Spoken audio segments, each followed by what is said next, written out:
तो लो जनाब माशाल्लाह जी 2025 की कुर्बानी ते लगन वाले माशाल्लाह A+ क्वालिटी के प्योर मक्खी चीने मदरसा नस्ल के माशाल्लाह पटोरे आ गए ने। खूबसूरत वेल च और डबल हड्डी माशाल्लाह गोशदा बरो माशाल्लाह पटोरा ही ने।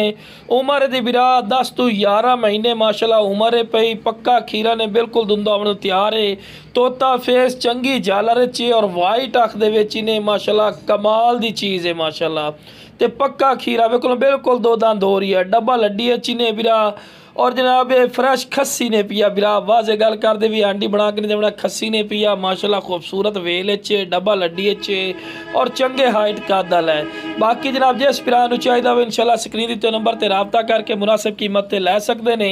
हालांकि बिरा ये मंडी चले जाओ तो घट्टो घट बिरा 70-75 हज़ार रुपये तो घट पठोरा नहीं मिलता। लेकिन बिरा अपना रेट नहीं होना बिल्कुल जायज़ और मकूल रेट हो सी। नाल चारा भी खवा के विखा रहे हैं कि सेहतमंद और माशाल्लाह एक्टिव ही ने।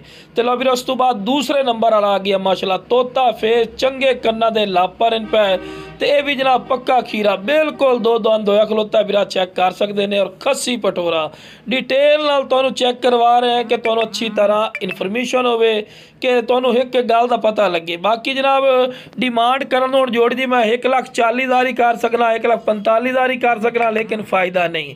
इंशाल्लाह जिस बिरा नू जोड़ी चाहिए ना मेरा बिरा स्क्रीन दिते नंबर पर रबता कर सी। इंशाल्लाह भाई दे रबते की कदर हो सी और मुनासिब राइट ते मिल जासी।